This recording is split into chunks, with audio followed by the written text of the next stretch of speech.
Okay, so we're now officially live. This is the Synth Summit Show, episode 24.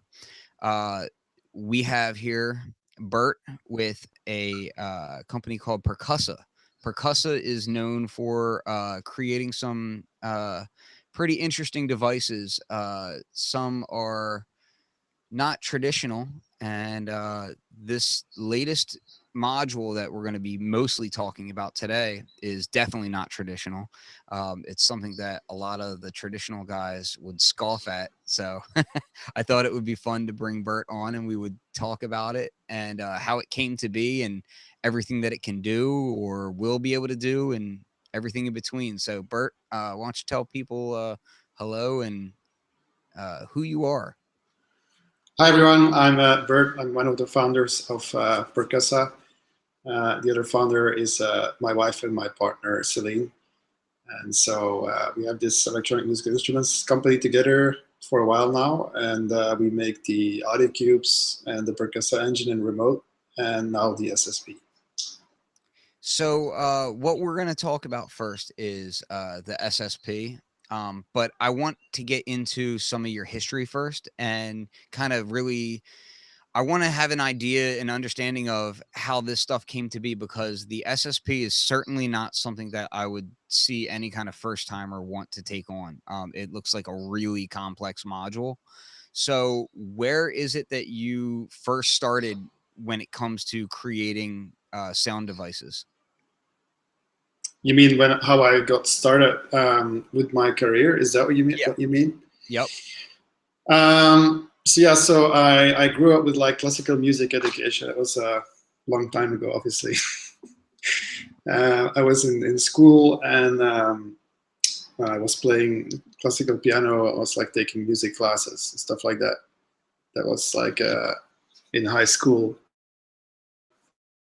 And during high school, I got into electronic music production. So I saved up some money from like holiday jobs working as a student. And so I bought a Korg wave station. That was like my first synthesizer, my first like real synthesizer that I bought. And which was like really fun for me to play with. I was really impressed by that. And then I got into like synth DIY stuff a little bit. Like I was interested in the Paya Fatman, if you remember that. So I got the Paya Fatman kit, and I put that together with a friend. It was like my first analog like mono synth. Around when did you say that was?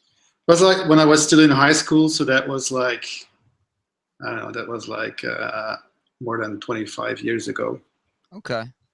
Yeah, because So I remember the Fat Man kit, and I remember that was one of the things that I was like, oh yeah, like that looks really cool to build. And I was at the time I was kind of like, I don't know if I'm gonna do that though.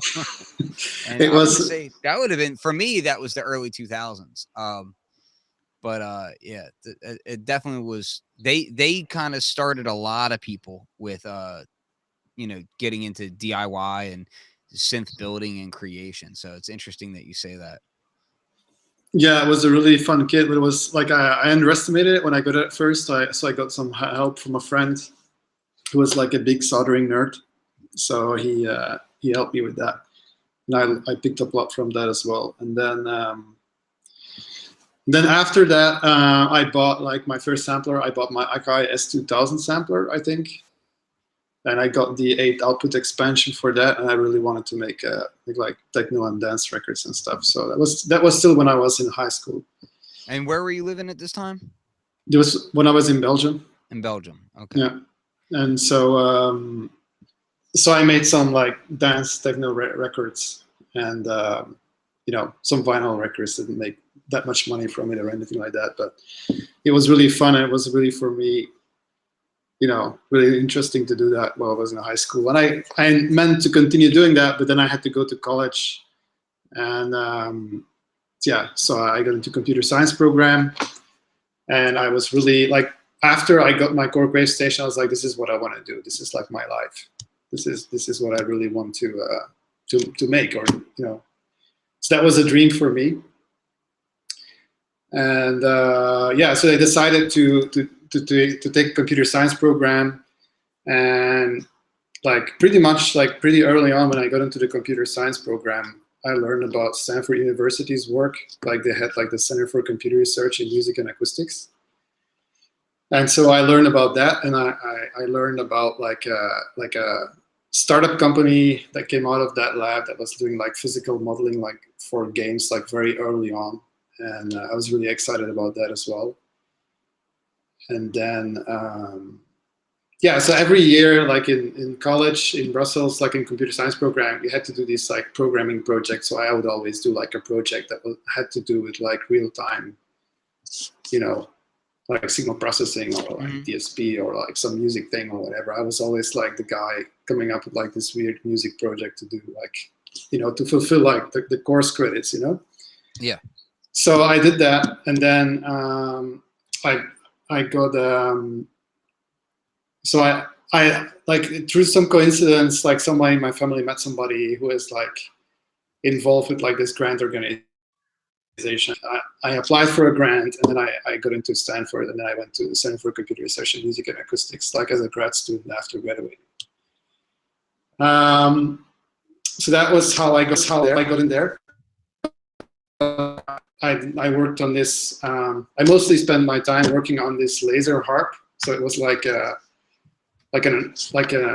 yeah, it's pretty much like, if you know Jean-Michel Jarre has like a laser harp, like a really big one, like with like powerful lasers and stuff. And my idea was to make a much smaller one that was like much like less powerful lasers, but had like multiple lasers and could also like do distance measurement, and like could also like measure the angle of attack and like multiple things, you know, not just like on off. Yeah. So I worked on that with a music friend and like a mechanical engineering friend while I was at Stanford. And then after that, I got like an offer for a PhD program back in Belgium. So I went back to Belgium, you know, joined the PhD program. And after a while, I decided that I really wanted to have our own company to do this kind of stuff. And the lab that I was in, you know, was not really interested in like the creative side of like audio signal processing or anything like that. So I just kind of like dropped out of the PhD program to work on our company, basically. And yeah, that's how Percussa got started. So this is all just like nonsense then, because, you know, you're a dropout. So the first I guess everything that Bill Gates does is also nonsense. Oh yeah, it's all nonsense. All of it. Computer shenanigans is all nonsense. So the first product that I saw from you guys that grabbed my attention was the cubes, right? Your audio cubes. Can you tell me a little bit about how that project kind of came to be? Yeah, so basically, like I was always interested in like new musical interfaces for, you know, for live performance and for music production and for sound design and all that kind of stuff. That's also why I worked on this laser harp at Stanford, because I wanted to see, you know, what we could do with that, and, you know, what kind of music you could make with that, or like how would that creatively influence the process of music making and all that. So yeah, so I was interested in like musical interfaces very much, and I had this idea to make an actual like commercially available tangible user interface. A tangible user interface is basically like a certain type of user interface that consists of multiple smart objects that interact with each other and with you. So instead of using one object to do something like a mouse, you would use multiple objects. So you actually don't move one object like a mouse, but you move multiple objects. And the sensor data can then be used to do whatever. You know, it could be to control visuals, could be to control sound, or like, you know, trigger clips in Ableton Live, or like trigger video, or like modulate certain things in a synthesizer, and anything you want almost. And so every object has 4 sensor ports and can sense distance, but also can distinguish between, you know, other objects. And you get all this data wirelessly into your computer, and then you can control whatever software you want with it. So for example, like we did a lot of like demos with Ableton Live, but it's really not limited to Ableton Live. It's just really a, you know, a computer interface, like a very advanced computer interface And every cube has full color feedback, so you can send color data back to the cubes wirelessly. And so some people have done performances with it, like Mark Mosher, a friend of mine from Colorado. Yeah, I know Mark. Yeah, he's a great guy. There's been some well-known people who have used the cubes as well. Can't really tell you who, but I mean, there's it's really all over the place. They're used in academia, they're used in schools, like even with kids. They're used by professional musicians, by sound designers. It's really not like a gadget or anything like that. Sometimes people think, oh, like these colorful cubes are like gadgets. That's not the case. It's like a real human interface for. So one of the things that kind of came to my mind when I saw these cubes was that they kind of remind me of the React table. Yeah, so it's kind of like the Reactable, but the difference is that the cubes are self-contained, whereas with the Reactable, you have a camera and projection system in the table. So you have this thing that you have to move around. And like when you move the table, you have to recalibrate it. So that's one of the downsides of that approach. Yeah. And so the objects, I mean, the good side, the good thing about that is also that the objects are very cheap. They're just pieces of plastic with a barcode on it. However, like I said, the downside is when you move the table, you have to recalibrate it. It's a very expensive system and so on. So I wanted to do something way more affordable and way more transportable. And that's why I made the cubes, because you could just put them in a backpack and go anywhere. You don't have to set anything up in terms of table or anything like that. They work anywhere. And I made a very a highly optimized, low latency protocol for the cubes to work wirelessly. So we made our own radio module, we made our own protocol, we did all that to make it work very well. So it's a tangible user interface. Reactable is another example interface. There's about probably 10 different projects of people doing this. And tangible user interfaces are a real area of research in academia for many years, because people want to use them with computers in the future to work more efficiently with computers, so have much faster interaction and to be able to actually touch data represented by an object. You see this, these days you see this with Alexa, the Amazon Echo or whatever. It's an object sitting in your environment, and it's there all the time, and it interacts with you. That's kind of like a limited version, you could say, of what the cubes are, in a sense that they only have one object. So anyway, I don't want to go too off on that, but that's basically the concept of the cubes. It's a new user interface for creative people, basically. And just to give people a quick example of kind of what we're talking about, I'll just kind of show how they interact. This is available on your site, percussa.com, so people can go and check out the audio cubes. If you navigate to the bottom of the page, you'll see other products there, and then you can navigate to audio cubes.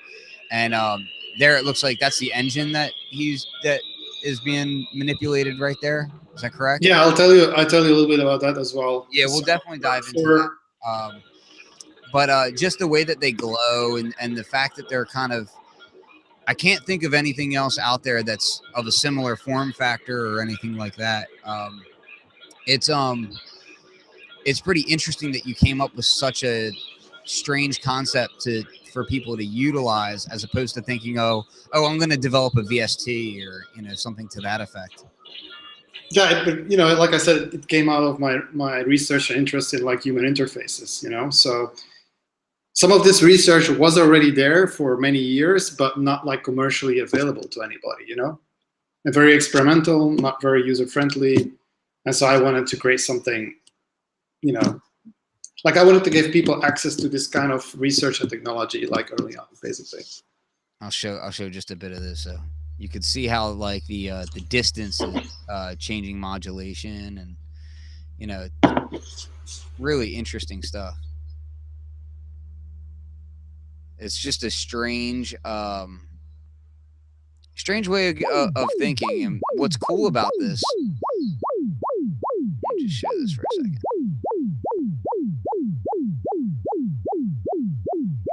What's cool about that is just it's getting people to think about creating music in less of a typical way, I guess you would say, and be able to actually have hands-on interaction, which is pretty neat. Which Thank you. also kind of brings me back to the whole hearsay, the whole ridiculousness of throwing a computer into a Eurorack module, as some people would say. They say, "Oh, you can't do that. That's why we're getting away from modular." And so here we have one product that is all about hands-on usage, and your it's self-contained, one little thing. And then SSP is kind of the polar opposite, where you have lots of things in one box, but you have full access to all the modulation, and you have so many in and out ports on it, and the ability to kind of manipulate this module however you want. Now the UI on it looks very similar to the engine, and that's kind of what I wanted to touch on, is how much of the engine and the SSP are being shared. So they both share the same processor and the same family of audio converters. So we use the same high-end AKM audio converters in both the SSP and the engine. The channel I/O is a little bit different, like the channel count is different. And also the SSP is DC coupled and the engine is not at the moment. And then, the engine has different voltage levels than the SSP because of, you need Eurorack sort of like compatibility for the SSP, so that's different. And then there is also, what else is there? There's a couple of small differences in the channels, but like the converters are the same high-end converters basically. Then the engine has real, like, physical old school MIDI ports, whereas the SSP does not. The SSP has, only has like USB, for connecting MIDI devices. The engine has both, has like classical ports and it has like USB MIDI basically. Can you plug up to it to handle the MIDI? Yeah, you can. I mean, you can. The SSP and the engine both have a high speed and a low speed port, or like a full speed port or whatever. So it means that like you have one port that is like for connecting high speed hubs and that sort of thing, and then the other port is like for connecting MIDI controllers and that kind of thing.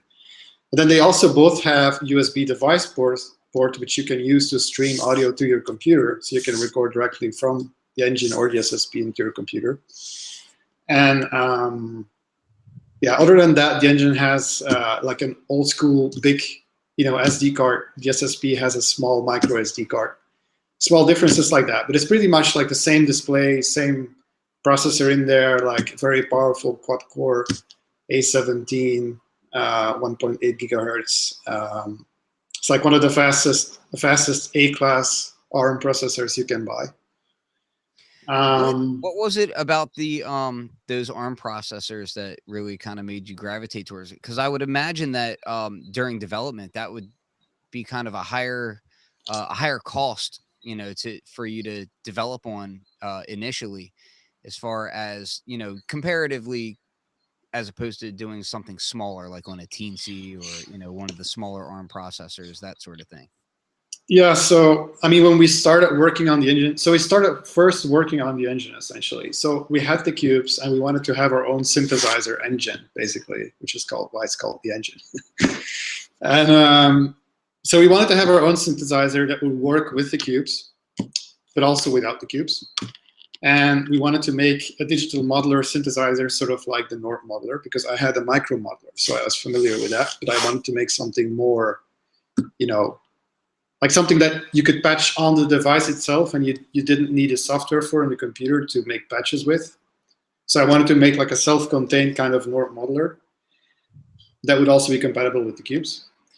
And so, I mean, the video that you showed earlier, the cubes were being used to patch the synthesizer wirelessly. But you don't need the cubes, you can also patch it without the cubes. So we wanted to make our own synthesizer engine, and so that's what we did. And so there's an engine and a remote. The remote is like a control surface for the engine. We typically sell them together. You connect the two with USB, and you have like high quality encoders and like knobs to control the whole synthesizer with. And so, so that's so that's how we got into the SSP. After that, like we wanted to bring, you know, the very powerful processor and high quality converters to Eurorack, basically. So that's how we went from the engine to the SSP. And so the reason why I wanted to use this processor was because like the typical old school but powerful DSP processors made by Motorola and Analog Devices, which were used in a lot of synthesizers, like during the 90s and so on. Like that family of processors is going out of production. And so, you know, people are slowly moving onto ARM platforms. And I think in Eurorack, like that's where, you know, a lot of this innovation happened first. Like people are moving onto ARM processors. And you know, and then Cork also moved into ARM processors with like the Minilog, I think. And so a lot of companies are moving into ARM processors, and we looked at that as well. But then I did some experiments with the M-class, like ARM processors, and which are used a lot in Eurorack. And I don't know, I didn't really like it that much compared to like the development board I had for the A processors. Because the A processors, like we could run Linux on that, and we could, yeah, basically like I think the development experience for an A-class processor was for me just more like attractive, and also the potential like power you had in an A-class processor. You just have like a tremendous amount of processing power, and I really liked that. Because I thought like, if you have more processing power, you can run more expensive algorithms, and you can have like way better sound. Like you don't have to compromise as much. You know what I mean? Like you don't have to think, oh, you know, I really have to like replace this function with like a lookup table or something. No, I have to use like a lookup table, and I have to compromise, and I have to like reduce the resolution here or the number of computations for this because my processor can't handle it. And I had like zero interest in this kind of optimization game. You know what I mean? Mm-hmm. Like I wanted to basically have enough processing power that would give me the freedom to experiment and do whatever I wanted. And I wanted to give people the possibility to have like the most powerful processor, so you could run the best algorithms and have the best sound. Because in the end of the day, if you make music and you make a record, that's how you distinguish yourself. You know, if your record doesn't sound good, nobody cares. You know, that's just how it is. You know, yep. If it just has. I mean, why do all those records from like, I don't know, 70s, 80s, whatever, why do our people so impressed with them even today? That's because the production standards are very high. You know, people really genuinely cared about the sound of things, and they really invested in very expensive equipment to make it all sound good. You know, and like Daft Punk is one of the, you know, modern electronic music, like popular modern electronic music bands who understand that. That's also why they made random access memories, for example. I mean, so anyway, long story short, my point was I wanted to have most powerful processor. I wanted to like take the thing that was like the most powerful, like strap like some really high-end DACs and ADCs on it, and make a really great synthesizer. That's what I wanted to do, and that's how the engine came to be, and that's. You know, from that we had the idea to do the SSP. Yeah, the other thing about this is that I've noticed. So you coded all these all the software inside of these from scratch, like all the DSP algorithms. Are they like all the modeling, the granular stuff? Is that all from you guys, or are you using that from a bank of other things and then tweaking it for your platform, or how is that evolving? No, the synthesizer engine and the algorithms basically all were developed by ourselves from the ground up. Of course, you know, there's academic papers and there is lots of information available online these days. I'm not claiming that like we invented everything or whatever, right? I mean, these days, if you make a synthesizer in hardware or software, there are resources available for you to learn what to do and how to do it, you know, way more than they were like, let's say 15 or 20 years ago. However, it's still, you know, things have also moved on, and like there's more advanced algorithms now. Things are getting, you know, better all the time. There is more competition. So, you know, the playing field has changed for sure. And but yeah, I mean, we developed all our stuff ourselves, you know. I'm just saying that like these days, if you want to start with something, I think it's easier to do so than it was 20 years ago when you pretty much had to like figure out way more stuff. So. Sure. Well, one of the things that I was kind of getting at in regards to the processor that you're using is it seems like a lot of the effects modules that have come out recently, they all tend to utilize basically the same effects and or same effects chip, and then kind of just tweak around how it interacts with that. Whereas this seems to be something a little bit more original, and because of that, you're going to get a little bit more variety in your sound, so a little bit more individuality coming out of your sound as well. I didn't quite get your question. Could you repeat it one more time? So what I was just basically saying is you were talking about how you were using this platform that gives you don't have the reins on you as much, and you're kind of creating new algorithms and sounds to use with it, whereas it seems like a lot of the effects modules that are out there today are using like the SV1 chip, and they're using like similar effects chips. So there's lots of these different effects modules out there, but they're all using kind of the same chip, you know what I mean? And they're all kind of using some of the same effects, but they're just accessing them maybe slightly different from each other. So this seems to me as a little bit more standout, a little bit different, Yeah, I mean, it's totally different for sure, because like we don't use any kind of like standard effects chip or anything like that. It's basically like a quad-core ARM processor that goes into like, a laptop or a tablet or a smartphone or whatever. Except that in our case, it runs a highly optimized operating system, and it runs our software and nothing else. So it's really, made for professional musicians. There is no like, typical problems like you have with a computer or anything like that. The processor that we use is, is just like any other, ARM processor that would be used in Eurorack, but the main difference is the processor we use is about 40 times more powerful because of the clock speed, because of the fact you have multiple processor cores. To give you an idea, like lots of Eurorack modules are based on the Cortex M4 or M7 processors, which are the typical processors that are recommended for like real-time audio, DSP or whatever. And those processors are okay for relatively simple algorithms, or when you say, okay, I want to do a lot of stuff, but I'm going to compromise. I'm going to use maybe you use a lookup table here, or use a DSP trick over there, and then you can get a lot out of those processors for sure. However, if you have a lot more processing power, like with the A17 that we use, which is about 40 times faster than the Cortex processor, then you just have room to end all the wondering, oh, should I go to a table for that? Because you can more. So with the SSP, what were some of the challenges in adapting to a Eurorack format from, you had that nice desktop box, which I'm sure you had to put a lot of effort into, getting the shape right and getting your user interface with that correct, and, all the challenges that come along with hardware development.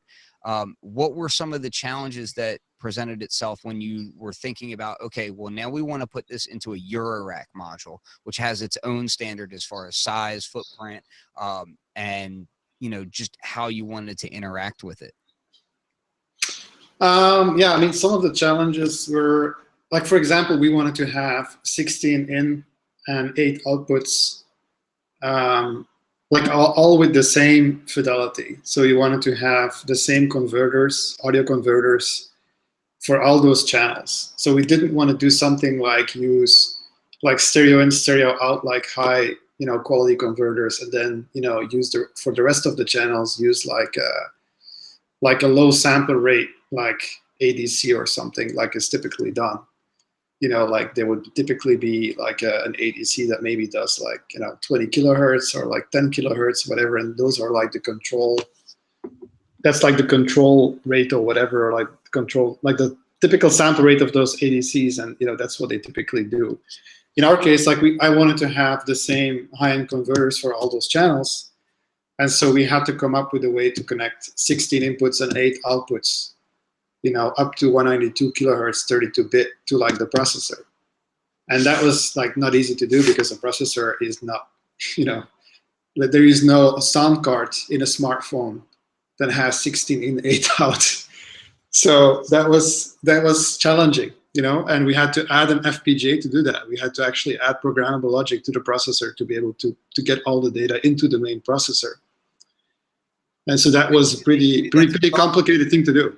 You did that via software. Then you created an FPGA for that. Yes, yeah. So we had to design, programmable logic basically to do that, to get the data from all the converters into the main processor. How long of a process was this that we're talking about development-wise? I think we started working on it maybe 1.5 years ago on this, but keep in mind that this is based on the work that we had already done for the engine, which in itself was already, a project that took like several years. I think we originally started working on our own synthesizer software like somewhere in 2009. So that's already now like almost 10 years ago. So we did the engine, and then after that, then we did the SSP. So we started maybe working on the SSP 1.5 years ago, like roughly half a year, I think, before we did the Kickstarter. Yeah, we started the Kickstarter. Like an awful lot of work to get that working with, the high-end ADC for all those inputs. Yeah, it was. Are you seeing the benefits from that? I think so. I mean, it's nice. Like on the SSP, you can do audio rate modulation. You can just take an audio signal and modulate whatever you want with it, like in the SSP, and you have choices of multiple sample rates. It's just really nice to be able to work with that kind of signal quality. And I'm glad that we did it that way, because otherwise there's like, we like multiple different ADCs, and like, it just, from one end, it kept everything pretty simple to do it that way, but on the other hand, it was also like a big job to make it work, of course. But like, at least like conceptually, things are simple, because it's like 16 in, 8 out of like an audio interface basically, and you don't have to think about like a lot of different things. It's conceptually easy to understand, even though the implementation was like non-trivial. That's nice. Yeah. That's actually really powerful, because that's one thing that I have noticed on certain digital modules that I have. I'll notice that if I send a really high audio rate oscillator into it to, do some FM or whatever, when I get into the higher rates, you'll start seeing things trail off or act up and act screwy because they can't quite handle those such higher rates, The modules that are inside of the SSP and engine, are they the same like all the way through, or do you have a lot of individual modules specifically to the SSP that are not going to be on the engine, and vice versa? No, right now they pretty much share the same software. The same modules are there. So we have a wavetable oscillator with like 3D morphing. So you can take any kind of wave file that you have, and you can chop it up dynamically into however many pieces you want. So you could take like a song, load it in, it cuts it up into 1,000 pieces, let's say, and that gives you like 10 by 10 by 10 waves, which you can then in 3D space interpolate. So like you don't like load like a wave table set really. It takes any kind of wave file. So you can load traditional like wavetables as long as they're like saved as one big wave file, or you could also use a song or your voice or whatever, doesn't matter. And so the wavetable oscillator takes that wave file, uses it, and you have X, Y, and Z to like in space basically. You can modulate that, all that stuff as well. And then you have there's a granular processor as well that we have. There's a MIDI module, there's COM filters, state variable filters, there's LFOs that also work like up to audio rate. There is, we're working on new stuff all the time. There's an envelope follower that we have. We have a microtonal quantizer, so you can load Scala files that are available from the Scala website. So you can like load any kind of scale you want and then quantize your pitches using that scale. Yeah, and then there's like about 15 different modules at the moment, and like we're adding more all the time, basically. One of the things that I noticed about it, that was kind of surprising on a couple of different levels is, one thing is the user interface. So when you start manipulating knobs and whatnot, the screen gets really big for that specific knob, like that value, which is really nice. I mean, there's no squinting at all with this module. It seems like, even though you have a huge screen on it. Let me see Yeah, if I can. I'm going to share this real quick so that people can see what I'm talking about. But when you're utilizing it, it's not a touch screen, correct? You're utilizing. it's not a touchscreen. No, it's a 1600 by 480 full color IPS display. So IPS means like in plane switching. So it means that like any angle that you look at the module, you can see what's on the screen. Whereas normally, like with with other cheaper displays, if you'd have to look like straight at the screen to see what's going on, basically. Okay. So yeah, with this thing, I mean, you have some really beautiful. If you're just, I'm kind of trying to show the audio of this as well. Can you hear that? Yes, I can hear it. Okay, good. That means that everyone else can, which is beautiful. But you can hear that it's a if you go check out these videos, you'll hear that it's really high quality audio. But the other thing about it is that the waveform displays everything. It harkens back to working with really nice VSTs and really nice audio software where you can actually see what you're editing. I come from that whole area where we started on like ASRs and numbers to edit. So I'm not completely opposed to having to work with numbers to trim a sample or whatever.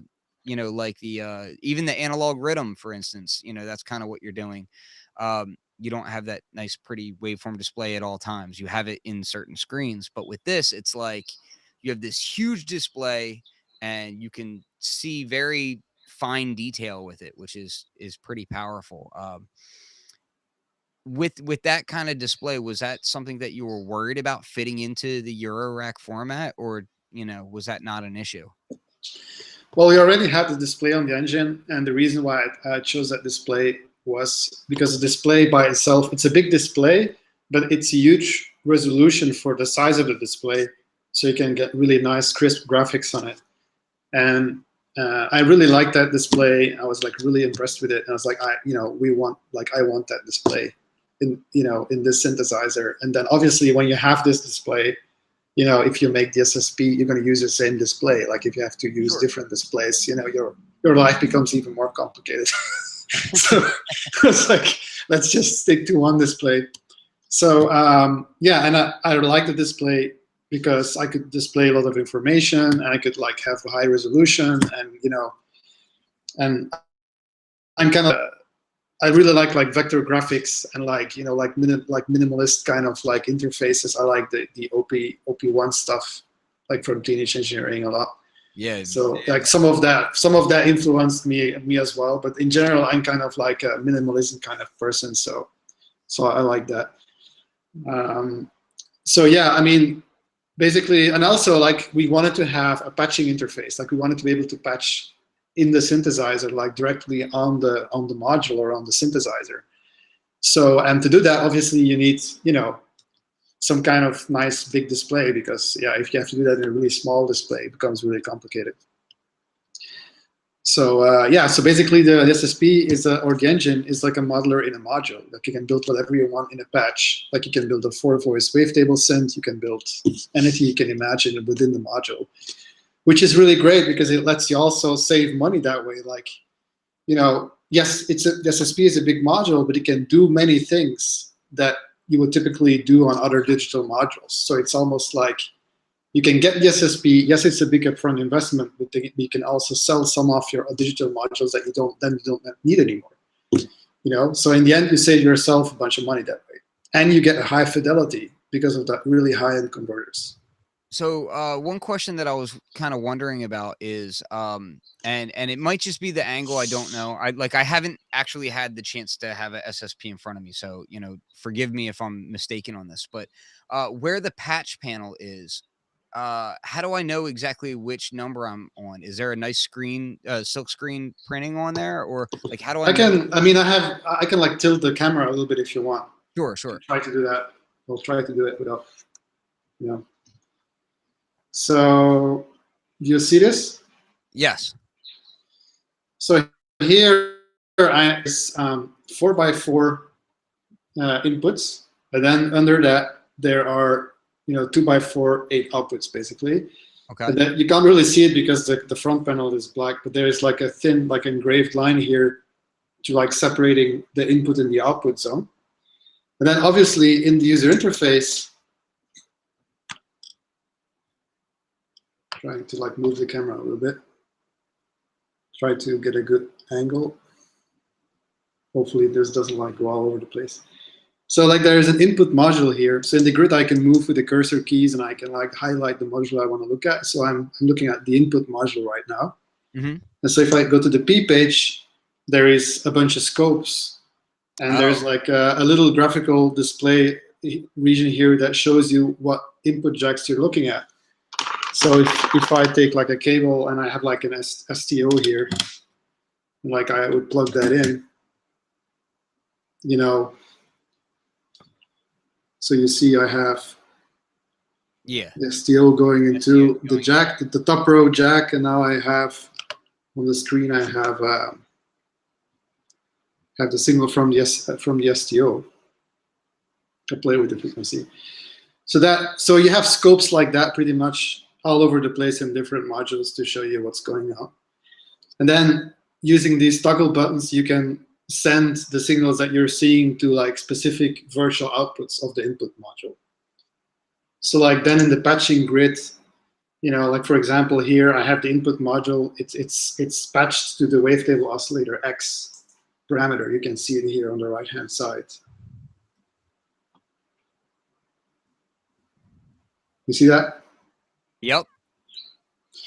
So yeah, so that's kind of how that works. So I have this patched to the X. So if you go to the wavetable oscillator here, you have two columns here with like inputs and outputs, and you can basically tell each module what it will accept in terms of modulation, but also what it will send in terms of modulation.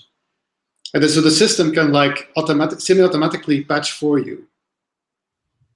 So it can, like, depending on which modules you patch together, it can reconnect cables, like virtual cables, essentially. So, which is really cool because, like, when you switch modules, then it will automatically repatch for you without you having to like manually like disable every connection. So it's called like rule-based patching, basically. Okay. So anyway, so in the user interface, like if you go to the wavetable oscillator, you can see here like the modulation happening in real time for the X parameter and the Y and the Z and so on. You see the it's going all over the place because of the STO. So I'll unplug the STO for a moment. Now it's static, and like I can plug in a joystick if I want to have a planner here. Or what's the refresh rate on that screen? I think 60 hertz or something. Don't know off the top of my head. So I have the planner here. Yep. I have it connected with this cable to the SSP.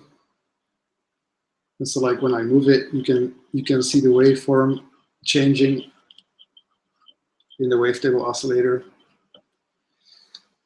You can do the same thing for the Y-axis if I wanted to.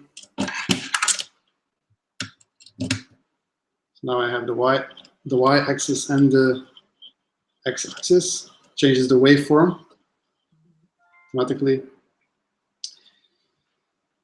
So yeah. And you could just freely assign that stuff around, and it's pretty easy to actually determine what inputs are going to what to where on your module. It doesn't get too complicated to where you have a mess of cables and you're like, I forget where that's plugged in at. Well, you can always go back to the input module and like step through the different inputs, and then you'll know instantly. Yeah. What is doing what. And the same with the output module. If you go to the output module, you have scopes again to see what's going on. So when I play when I play something, like you can see, I'm just using like the 2 first channels. You can see it on the scopes. So like this is the four voice wavetable patch that I was talking about. So,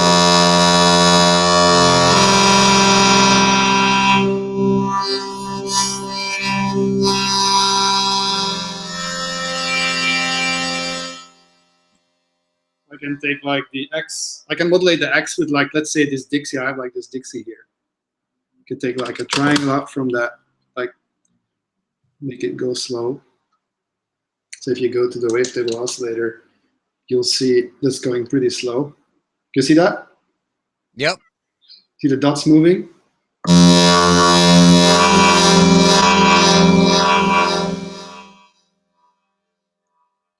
So I have an Arturia key step connected via USB. So you can see that over here. See the USB ports? Yep. And so in the patch, I have the 4 voices.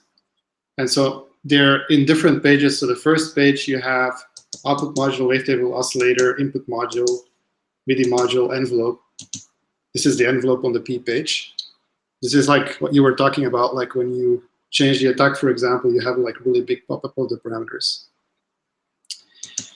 So yeah, so I have 4 voices, so they're on 4 different pages, and then the MIDI module is basically grouped into a voice arrangement. So you can like set up voices up to 16 voices.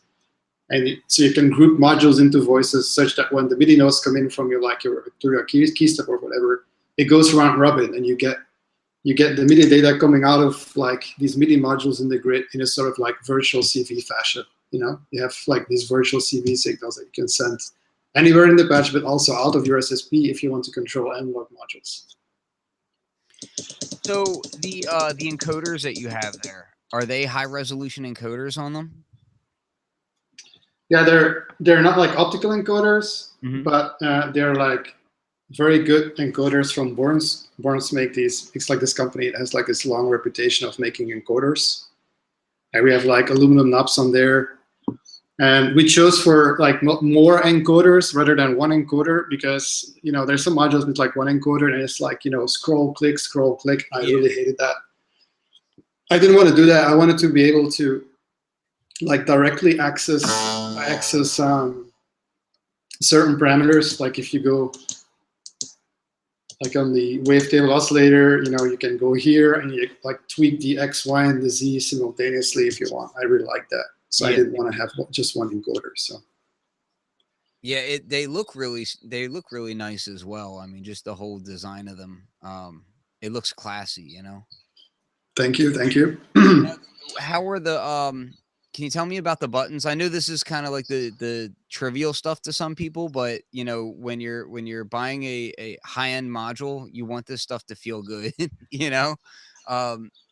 Can you tell us a little bit? So the buttons are basically industrial switches from Mac, which is this company, like a Swedish company, has been around for a long time. Or actually, they're Danish, I think.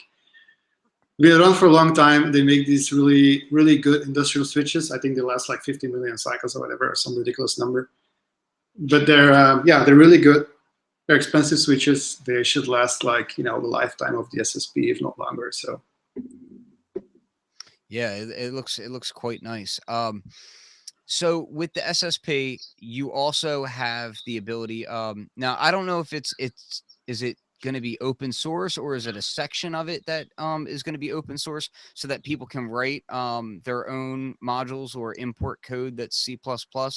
Can you explain that? I'm not a developer, so if I'm bumbling. Yeah, so no, not at all. I mean, so for what we did for the SSP is release an SDK a while ago. That was like one essential part of the whole Kickstarter campaign. So we released this SDK, and the SDK is basically a bunch of free open source VST code, along with like instructions and information on how to compile the thing so it runs on the SSP. So what you can do is, as a VST developer, you can get this example code from us. It's on GitHub, free for anybody to use. And you can plug in your own DSP code there and your own like button handling and encoder handling stuff. And then you can compile it using like a Debian Linux, virtual machine, or you can install Linux on your computer, whatever. You compile it on Linux, you get this VST plugin, you put it on the SD card of the SSP, and now you can load it as a module, basically in the grid. So it allows people who are familiar with the VST standard already to like save themselves some time rather than have to learn like some weird like API to make a module for the SSP. And it doesn't mean, of course, that you can run any kind of VST plugin out there on the SSP, because the VST plugins have to be compiled for an ARM processor, whereas like most, traditional VST plugins are compiled for Intel, right? I mean, they're compiled to run on Windows or Mac on Intel processors, but still, makes it a lot easier for people to make modules for the SSP. And I'm sure that will, like with Apple thinking about making ARM-based laptops and all that, I think we're like, for sure there's going to be a lot more ARM compiled code in the future. Like that's already the case with all the iOS apps. Like all the stuff on the iPhone and all that, that's all running on ARM processors. What else I wanted to say about that? So there we made like this quad VCA module. So that's like the example module I was talking about. And it runs in here in the grid. And the quad VCA thing is basically just like a ring modulator. It's like a quad ring modulator. It just multiplies signals. You have 4 pairs of signals, multiply the signals, you get the inverted result. So if you go to the P page, you can see the whole thing running here. So this is actually a Linux ARM VST plugin running on the SSP in the grid. You can see all the scopes. Yeah, that's a lot going on. Yeah, a lot, right? So yeah, so this is the global page where I can switch presets. So I can like go to a granular preset, for example. If I go to the P page, you'll see it being modulated.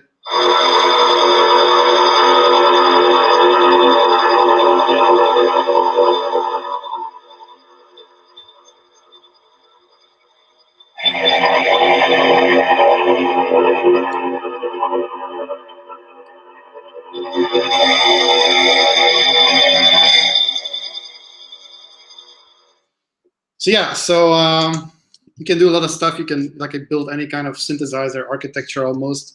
The other interesting thing is also there's a multi-channel recorder in the SSP. So you can actually record to disk your inputs and your outputs. And it works for DC signals and for AC signals. So I can take the signal from my planar joystick and I can actually record it as a WAV file and then play it back later if I want to. Oh wow! So and it'll record it as just a straight WAV file, but because DC, you're not losing anything there, and you can. Yeah. That's really cool, and it sounds. So it's like you're sampling your planar at audio rate to a WAV file, multi-channel if you want. Like you can have like any channel configuration you want. You could like record 7 channels, 8 channels, like 12 channels, doesn't matter. So it's like you see here on the scope, right? Yeah, like that. Export those files as well. Yes, of course. Yeah, like the WAV file is on your SD card. So when you plug it into your computer and load it up in Audacity, you'll see like what you draw or drew like using your planar joystick or whatever, or what you recorded from your STO or from your other modules. And you can, and so like again, you can use whatever recordings that you have and basically turn those into wavetables as well and use that. Yes, yeah. So, in my demo rec if people wanted to record, their different modules that they have, they can then share them over the net and say, okay, well, I recorded this oscillator that's pretty rare. Here, pop this into your SSP, and you can use that. Yeah. So yeah, exactly. So for example, the case I have is to demo the SSP is the IntelliGel performance case, like 84 HP, whatever, and it's pretty much filled with like analogs, like strange analog stuff. Like I have a lot of like make noise stuff, and so the reason I got those modules was to get like weird like analog stuff that I could sample into the SSP, then to use, for wavetables or for whatever. Yeah, so like my rec was like designed in like put together in a sense of like, okay, I want to record all this analog stuff to then do interesting stuff with digitally, basically. So yeah, so if you can do like ARM, and then you can do like record input, and then I can like draw here on the screen with my planar joystick if I move it. and like I hit record input, and now I have a WAV file basically. So it's as simple as that. Yeah, that's pretty powerful. It seems like it's pretty intuitive too. Has there been any challenges as far as getting the workflow to feel more intuitive to you, or did that just all kind of come together? How and how are you tweaking that currently? Yeah, so obviously, like the patching grid didn't happen overnight. You know, that was something that was like developed along with everybody who uses the SSP now. And so like the colors in the patching grid that correspond to the list of the inputs and the outputs, for example, that's also a thing that like happened because of feedback from users. So we have a forum at forum.percussa.com where everybody is, and they constantly post new ideas, and we do our best to implement them as fast as we can. Now, obviously, sometimes it takes some time because some things might seem really simple to implement, but then they're, architectural changes we have to make, or we have to like think about the consequences of like some changes for other users. Like one user wants this, but the other user wants that. So that's not always easy to do. But we do our best, and we work every day on it. And like we like typically post an update every week with like a new module or a new feature, and we've been doing this now like nonstop since we shipped all the modules. Yeah, a while ago. So we're getting a question from Glenn Marion, and he's asking what the dimensions. How many HP is this module? 60 HP. 60 HP. And for people that are just coming in now, yes, the module's upside down because we're looking at his webcam, which is tilted down. So, I'm sure that it's not going to break your brain to look at it like that. And I'll be sharing again to show how the module looks upright. Don't worry about that. But Bert's being nice enough to kind of walk us through in real time some of the interesting aspects of this thing. So with the granular, and you had mentioned when you were taking computer science, doing modeling, synthesis, and whatnot. Do you have any physical modeling engines that are inside of here? Is that something? Not yet. That's not yet the case, but we have planned that. I mean, like part of the Kickstarter campaign was to do like a membrane module, like a physical modeling membrane. So that's one thing that I'm planning on doing. Might also be that in the same module we add other things like Corpus Strong or other physical modeling algorithms, while we're at it. So if we can do that, we'll do that for sure. Is this something that you plan on supporting for a long period of time? Like meaning once it's, well, I mean, it's already shipping, right? Yeah, of course. We shipped all the Kickstarter units a while ago. We were on time with that. And then since the campaign, since we shipped all those units, we've been selling SSPs to people who want to buy one. So yeah, you can buy one, any day you want. Of course, there is a lead time. We have maybe about 5 SSPs left right now, and then if you want to wait until like within 2 weeks to buy one, then it might be that you have to wait like one. But right now we have some left. I'm sorry. What did you say the lead time was? It broke up a little bit. Yeah, normally it's 8 weeks. We have a couple of SSPs left, but like the normal lead time is 8 weeks. Okay, that's not terrible. That's not unheard of for a complex module either. So, yeah, we have to do it that way because we have to collect orders, to start production and so on. I mean, that drill. So, are these all manufactured in-house? Where are you manufacturing, and what kind of stuff are you guys having to physically do, and what stuff are you outsourcing? That kind of thing. We do it in Belgium still. We've had a good relationship with our subcontractor, like contract manufacturer, for many years. So we still use the same company, and they do all the SMT work. There is some photos of the SMT in our Kickstarter campaign in the update section. Like if you would go to the Kickstarter website, Kickstarter project website, you go to updates. There's like all these photos, like about the production process, showing you the boards and everything. It's a very complex motherboard because it's 6 layers. It's controlled impedance. It's gold. There is an FPGA on there, which is a BGA 256 chip. There's like a big, system on module connector on there for the main processor. There's like more than 1,000 components on that board, and so it's pretty much the length of the 60 HP the board. It's a very shallow board, so it's not like you need a lot of depth. It's only maybe 35 millimeters deep. So that's like nothing in terms of Eurorack standards. Yeah. But it's a pretty substantial, complicated PCB.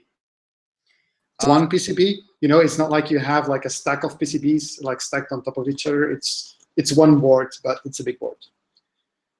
So the Kickstarter, is that still going on, or is that completed and you're just shipping the modules from that now, or? Well, we shipped all the hardware, but we're still delivering on the software. So hardware is in everybody's hands. The software is there as well. It works. You can do a lot of stuff with it already. There's like a lot of modules already. But we're still gonna deliver modules in the next months or so. That were part of the Kickstarter. For example, there is a time stretching module that we're still going to deliver. There is a delay module we're still going to deliver, and there's a couple of other ones in the Kickstarter that we're going to deliver as well, and then obviously other modules as well that people request in the forum. So the hardware is shipped. Everybody has their hardware. All that happened on time, so everything's great.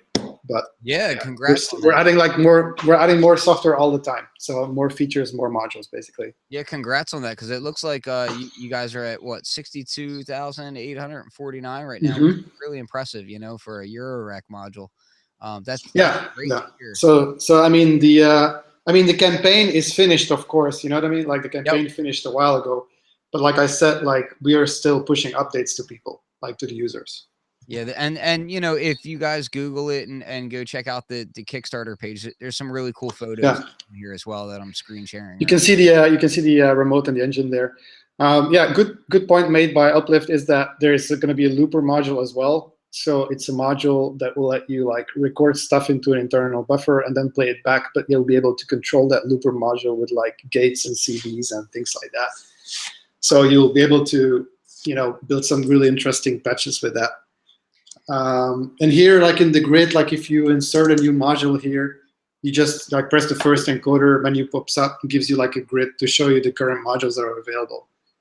So they're like categorized. So there's like output, input module, LFO, wavetable oscillator, sampler module with like crossfading, a granular module, noise generator, step sequencer. That's also pretty cool. So the step sequencer. Let me see if there is like a preset here that I can show.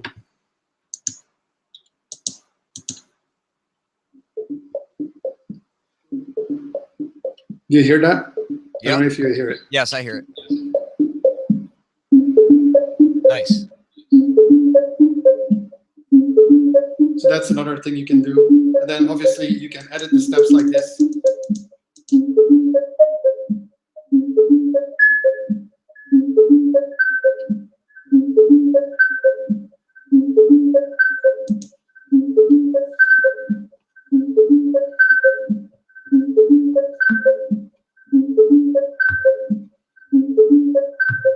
Anyway, you get the idea.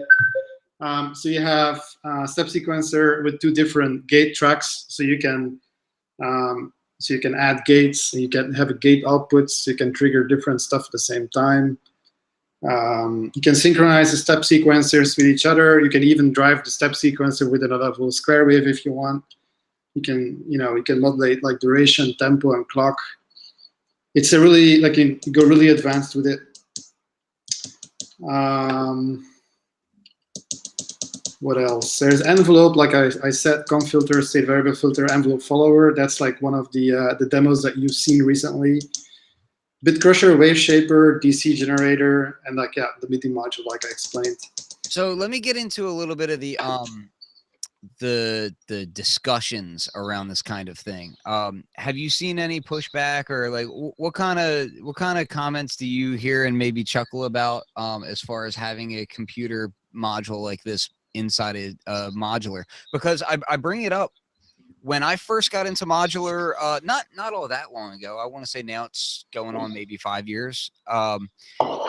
when I first got in, there was like a pretty definitive divide between even any kind of digital module and analog modules in Eurorack. And then it became, okay, well, all right, well, we'll let some digital modules in our rack. And now it's full on computers in your Eurorack.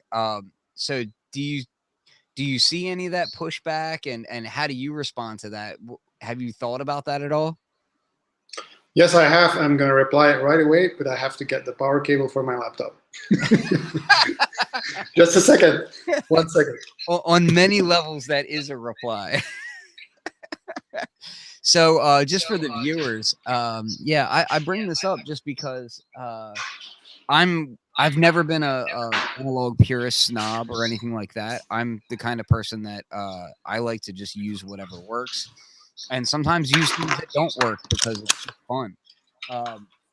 My modular is really about 50-50 between digital modules and analog modules. I personally really like, for the most part, by and large, All right, I'm back.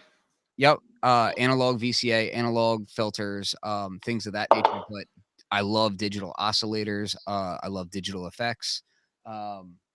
And so I'm into that kind of stuff. But there's certain digital filters that are really cool too. So, I kind of fly on both angles with that. So I'll let Bert kind of tackle this as well. Yeah, so basically, I mean, sometimes you get like these comments like, oh, is this a computer? I don't want to put a computer in my Eurorack. And my reply is always like, well, every digital module is a computer. Yep. This is just a very powerful computer, and there's really not much difference between, like, from a technological perspective, like in terms of software or whatever, between this and, like, let's say a Cortex-M module or a module that uses an FPGA or a DSP. It doesn't really matter. I mean, the software that runs on the SSP is optimized just to do audio processing. The operating system is optimized for that. So it's not like this is any different from any other digital module. It's just a really powerful module. That's the only difference. Yeah. So yeah, we get comments like that sometimes. And there is like people who say, oh, that's very expensive. And I say, well, if you want professional results, professional prices, this is obviously a very complicated piece of gear. It was very complicated to develop. A lot of work went into it. The components are all high-end and expensive. It's a very powerful processor. You get like a tremendous amount of value for your money, but obviously it's not like, it's not like a low-cost module, but you get an enormous amount of value for your money. And if you do the math, like what you can do with this module that you probably have to get like 15 other modules for. So if you do the math, then in the end, you actually save yourself some money by getting an SSP. And I think it comes down to, for me at least, a lot of it has to do with workflow. It can be a situation where if it's something that inspires you, and that workflow speaks to you, then that also helps dictate whether or not it's going to be worth it to you. Some people are going to see it as worth it, and that's fine, and some people aren't. That's fine as well. But I look at things like, you talk about the audio inputs on it, or audio rate inputs all across the system, whereas usually you would see an engineer is going to skimp down on a lot of areas so that they save cost on what their actual manufacturing cost, which when it gets to the user, that cost can be pretty varied. But it's pretty much a set price when it comes to the developer. So when I see something where you're not skimping on a lot of these inputs and that sort of thing, that's pretty powerful right there. That in itself speaks a lot to what the module can be. Yeah, I mean, like I said, the converters were something I really did not want to save on, because it's the sound of the module, and I know that quality converters, are important to have good sound. And yeah, I mean, obviously, I see Uplift here saying that running a system soft that is not yet available to users. Maybe he meant like that The the software. SSP runs Linux and it's not available to user or something. I mean, you can actually connect a USB Ethernet dongle to the SSP, and you can connect into the SSP if you want, and you can like stop and start the software. You can like potentially install other Linux software on the SSP if you want. The SSP is essentially a highly optimized Linux system. It's not like your typical Linux system because the operating system has been heavily customized and worked on to make it run very, very well and very stable. But you can access it and you can mess with it. Obviously, that's on your own terms. If you mess it up,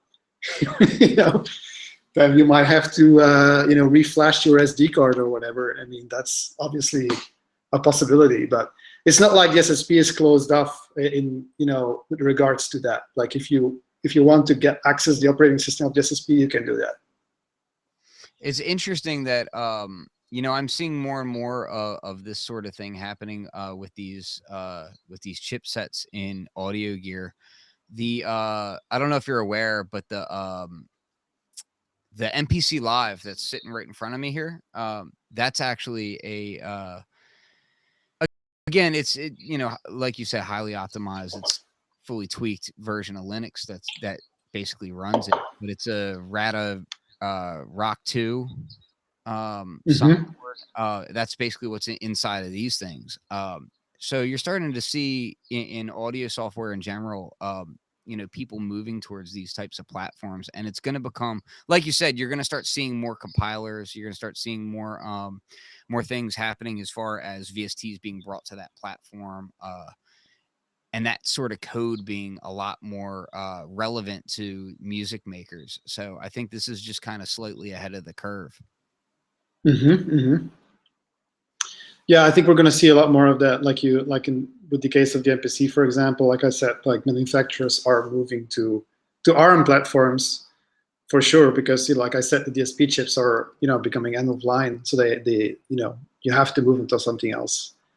And ARM is one of the few options out there.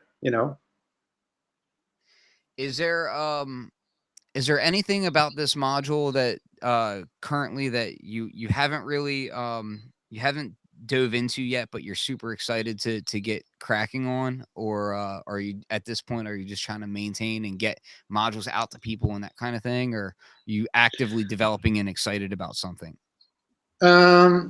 Yeah, I mean, we're excited about the new modules that we're gonna put out. I mean, I've been working on a bus module. It's not out yet, but that's something that's probably gonna get out over the next days. So it's a module that will let you patch anywhere in the grid. So the grid is pretty big. I mean, you see maybe 8x2 cells here, 16 cells, but actually you can scroll with the encoder in the grid, and you have 16 pages of 8 modules that you can insert. So you can actually build really big patches, and the bus module will allow you to send signals anywhere in the grid, basically. So if you have a really big patch, that's very useful, and it will work very similarly to bus functionality, like in Eurorack cases. Have you stress tested it to where because that's what 128 slots. Have you stress tested it to push it as hard as you can to see if you're getting slowdown and where you get it at and that kind of thing? Yeah, we've built some heavy patches, around the time of Superbooth and also before that. We had a patch with 40 sine wave oscillators running simultaneously. So that's almost like an additive synthesis thing, if you have all these oscillators running simultaneously. And we also, Matt, one of our users and really enthusiastic people like him, have built patches with four voice wavetable synthesis, but then also with granular synthesis on top of that, so layering granular and wavetable at the same time. So that's 4 voices of wavetable, 4 voices of granular, and then there is a global effect, global delay and reverb section as well in the SSP. So if you go to the G page, there is a delay and reverb here that you can tweak. So you have that as well. So I mean, that's a lot like global reverb and delay plus 4 voices of wavetable, 4 voices of granular, and a bunch of other stuff. So yeah, you can really run a lot of stuff in that. And it was like, running all that without, you know, chugging down and having using. Yeah, no problem. So you can really run a lot of stuff on there. I mean, the software dynamically allocates the modules to the processor cores, so all that happens like automatically without you having to think about it. So like it's automatically like shuffle stuff around basically. Yeah, like I said, like in terms of processing power, it's like 40 times like a Cortex M module basically. Nice, roughly. Nice. So yeah, you're not really having issues with that. Okay. Well, we'll go ahead and start wrapping this thing up. Is there anything that you want to relay to the people about Percussa in general, and what you guys are doing?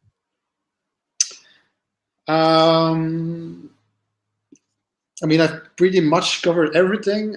People are always welcome to like messages on Facebook or you know, email us to ask any questions they might have, or you know, about getting an SSP, like if they want to understand if they can do this or that. Or we can join the forum and can post you know, post in the forum as well. There's people there who will probably reply very quickly. Yeah, we're just excited about it. It's a really cool module. You can do a shit ton of stuff with it. I think it's great value for money, great sound, and yeah, like I said, can save you some money as well. Absolutely. The forum that you have there, if you go to percussa.com, you can get right to their forum, so you can check that out. But I have noticed that you are pretty active in a lot of the Facebook groups, and you tend to be pretty pleasant on there. So it's nice to be able to talk to you, and people can easily, you know, get in touch with you. So that's nice to know. It's not, as I said before the show, it's not a faceless corporation. Thanks. Yeah. We're just two people here, and occasional help from somebody else. So yeah, it's definitely not like a big Google or anything like that. Absolutely. So yeah, we'll close up the show. And again, if you guys have any questions about Percussa or the SSP or even the audio cubes or anything else, feel free to get in contact with Bert. And as far as my side of things, feel free to drop me a line if you need information on anything. I have so much going on lately that I've been very, very scatterbrained. So I've got about like five or six different intensive projects going on at once that I'm trying to kind of wrap my head around. So if you're contacting me about something and I haven't gotten back to you recently, feel free to drop me a line. It's not because I don't care about you. It's just because I have a lot going on right now I'm trying to deal with. So yeah, definitely check out fluxwithit.com, of course. Like and subscribe. Notification bells are cool because I don't I'm not doing it on regular intervals. You know, Ben, Div Kid, and Bo Beats, and those guys are great. They're way more consistent with how often they're putting things out. Me, use the notification bell because I'll put stuff up at different times. You may never know. This is not my primary source of income. So, you know, I just do this as for fun for you guys. Also check out sounds.com. You can look at Fluxwithit Sounds on sounds.com. You can check me out over at Big Fish Audio. You can check me out at a bunch of different sites. If you just look up Fluxwithit Sound Design, you'll find my stuff all over the place. So I really don't care. Just have fun with it. All right. Hey, Bert, thanks so much for coming on. And I wish you safe travels. And I look forward to seeing the SSP in many more racks because it just looks like a fantastic module and really powerful. I look forward to seeing how it grows as well, because I have a feeling that it's something that's going to end up with like a ton more modules in it, and it's just going to keep growing. So I'm looking forward to that. Thanks so much, Ken. I really appreciate it. Thanks for having us here on the show. I'm glad you liked the module, and like the SSP grows, I hope your channel grows twice as fast. Thanks so much. All right, everybody. This Thanks so much, Ken. Show 24.